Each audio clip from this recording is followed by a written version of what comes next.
तुम्ही सर्वं मम देव देव। मेरे सतगुरु आप हो, सब संतन के सरताज। शरण पड़े की राखें प्रभु जी तुम ही लाज। शरण पड़े की राखें प्रभु जी तुम ही लाज। गुरुमुखो, एक बार अपनी मुख रचना को पवित्र करने के लिए सब मिलकर ऊंची और मीठी स्वर से बोले जयकार।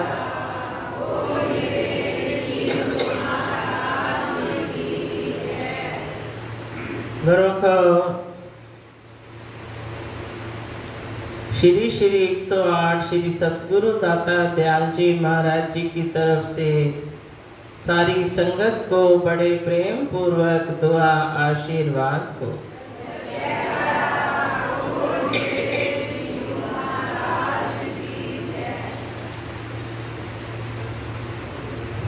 युग युग में भगवान रूप बदल बदल कर इस संसार में अवतरित होते हैं। फिर जो जीव उनकी चरण शरण में आ जाते हैं, वो भक्ति के धन से अपनी झोलियां भर लेते हैं। क्योंकि महापुरुष यही सच्ची दात प्रदान करने के लिए नर रूप धारण करके अवतरित होते हैं। कभी राम बने, कभी श्याम बने, गुरु नानक देव गुरु नानक रूप बनाए हैं। वही तो मेरे सतगुरु प्यारे संत रूप में आए हैं। किसी वक्त कोई रूप धारण करते हैं, कभी कोई रूप धारण करते हैं, लेकिन मिशन उनका एक ही होता है, जीवों को सच्चा सुख प्रदान करना, जीवों को भक्ति की धन से मालोमाल करना। फिर जो उनके संपर्क में आ जाते हैं, वो उनसे प्रेम का नाता जोड़कर अपने जीवन को धन्य बना लेते हैं। वरना इस कली काल के अंदर मन जीव को कहाँ का कहाँ ले जाता है। तो वो हमें सच्चा उपदेश देते हैं कि ऐ प्राणी, मन की मति पर न चल, मन मति को त्याग कर गुरु की मत को धारण कर। जैसे वाणी में भी लिखा है कि गुरु की मत तो ले अयाने, भक्ति बिना बहु डूबे सियाने। कि सतगुरु की मति जो वो हुक्म दे उस पर चलना तेरा लाभकारी है। और मनमति इंसान को कहाँ ले जाती है? मन के मते न चालिए, ये पक्का यमदूत, ले डूबे दरियाए में जब जाए हाथ से छूट। मन इतना जबरदस्त है कि ये हमारे जीवन को न जाने कहाँ का कहाँ ले जाता है। तो इसलिए मन की मति पर ना चल के हर वक्त गुरुमुख अपने गुरु के हुक्म को सन्मुख रखते हैं। जैसे फरमाते भी हैं कि गुरुमुख गुरु चितवत रहे, जैसे मणि भुजंग, एक पलक बिसरे नहीं ये गुरुमुख को। कि गुरुमुख हर वक्त अपने सतगुरु के हुक्म को सन्मुख रखता है।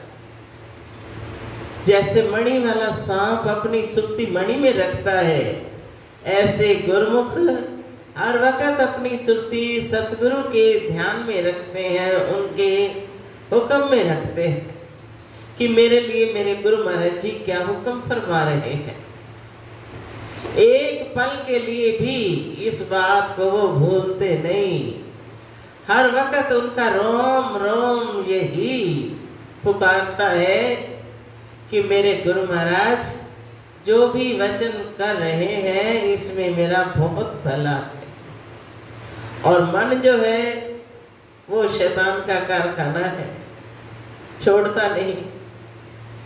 ऋषि मुनि तपस्वी जंगलों में तप करते हुए वहां भी मन अपना दाव पेच लगा जाता है। भक्ति जो है बहुत उच्च दात है, जिसको प्राप्त करने के लिए प्रेमी जन दिन रात इस प्रयत्न में लगे रहते हैं। लेकिन मन भी कम नहीं, वो भी हर जगह पहुंचकर भक्ति को भंग करने के लिए तैयार खड़ा है। एक बार कोई संत थे जो जंगल में बैठकर तप किया करते थे। अब तप करते करते बहुत समय बीत गया। वहां बैठे बैठे तपस्या करते करते अब इतनी कठिनाइयों से जीव इस मार्ग पर चलता है, मगर चलते हुए किस प्रकार मन उसको धोखा देता है। फिर बचाव भी कैसे होता है जब मन की ना मानकर गुरु के हुक्म की तरफ ध्यान रखता है। बहुत समय से वो जंगल में तप करते थे, तो एक दिन मन ने ऐसा नाच नचाया कि चलो शहर में भ्रमण करने चलते। अब मन के कहने पर उठकर चल पड़े शहर का भ्रमण करने। अब भ्रमण करते करते एक बाजार से निकले, वहां गरम गरम जलेबी बन रही थी। देखकर मन लालच में आ गया कि ये कितनी स्वादिष्ट जलेबी बन रही है, मगर ये ली कैसे जाए, अब पैसे तो है नहीं। मन कहता है, मन जो है बुरे तरफ तो अपनी रहनुमाई स्वयं चलाता है, लेकिन भली तरफ चलने के लिए कई की कई रुकावटें डालता है। अब मन ने कहा अगर जलेबी खानी है तो चलो जंगल में लकड़ियां इकट्ठी करते हैं। अब लकड़ियां इकट्ठी करने लग गया। सारा दिन लकड़ी इकट्ठी करी, गट्ठा बांधा, आके शहर में उनको बेचा। हलवाई के पास गए, वो हलवाई के पास जाकर वो पैसे दिए, जलेबियां ले। लेकिन भक्ति की कमाई भी अपना असर जरूर डालती है। जब जलेबी ले ली तो सोचने लगे कि हम संत हैं, यहाँ बाजार में खड़े होकर जलेबी खाते अच्छे नहीं लगेंगे, चलो जंगल में चलते हैं, जहाँ कोई नहीं देखेगा वहां खा लेंगे। मन किस प्रकार नाच नचाता है। जैसे भजन में भी आप बोलते हो कि उम्र तेरी विषयों में सब बीत जाए, मगर तेरा मन तेरे काबू न आए। सारी उम्र बीत जाती है, मगर मन को काबू करना बड़ा कठिन होता है। अब कहते हैं चलो जंगल में चलते हैं। अब जंगल में गए, फिर सोचते हैं मन तो पवित्र था, क्योंकि इतना समय जो तप किया। अब मन कहता है कि जलेबी खाओ। फिर अंदर से आवाज आई कि कहीं हाथ पैर तो धो ले, पहले हाथ मुंह धोकर खानी चाहिए। तो नदी के पास से गुजर रहे थे, वहीं नदी के किनारे जलेबियों को रखा, हाथ मुंह धोया। मन कहता है अब तो खाओ जलेबी। क्योंकि मन की जो सुरती थी सारी की सारी उसमें थी। मन कहता है अब खाओ जलेबी। वो संत सोचते हैं कि ए मन, कहाँ तेरी सुरती सिमरन में जुड़ी थी, कहाँ तू अपने प्रभु के सुंदर दर्शन करता था, लेकिन मन ने आज जलेबियों की इच्छा को उठाकर सारा दिन तेरी भजन बंदगी छुड़वा दी।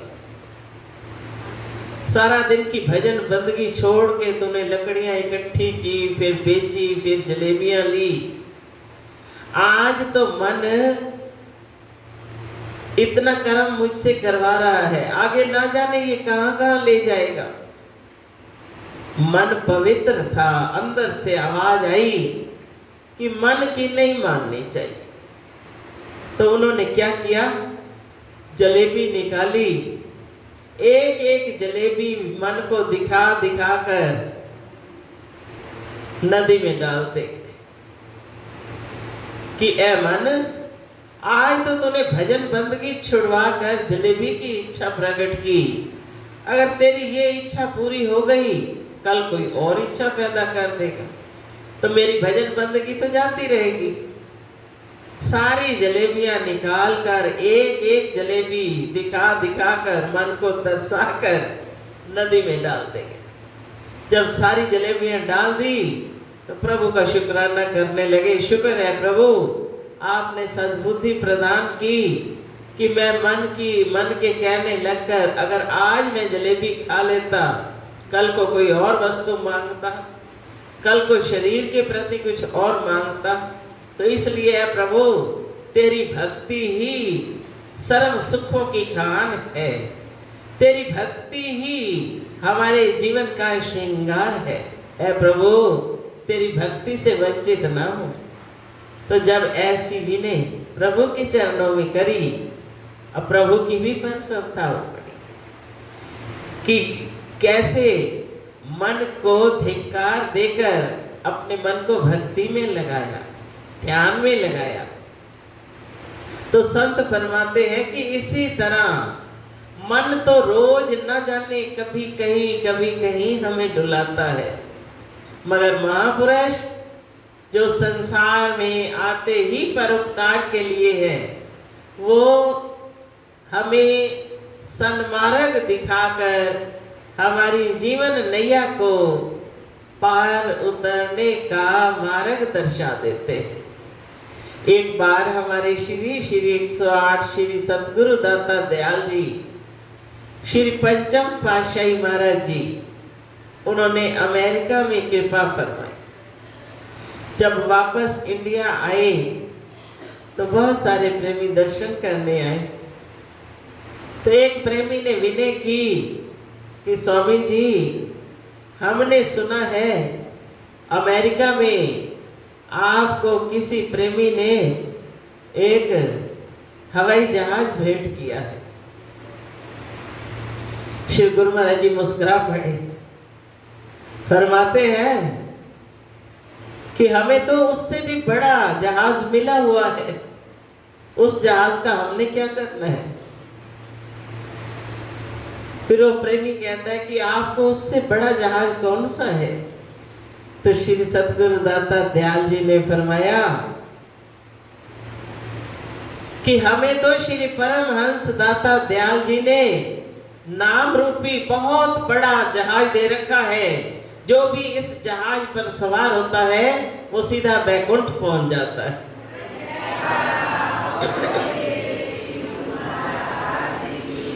तो सच दुनिया की दृष्टि तो इस संसार में ही रहती, संसार के पदार्थ प्राप्त करके वो प्रसन्न हो जाते हैं, मगर महापुरुषों को क्या वस्तु प्रिय है, वो हम जीवों को भक्ति प्रदान करके जब इस मार्ग पर चलते देखते हैं तो उनको हार्दिक प्रसन्नता होती है।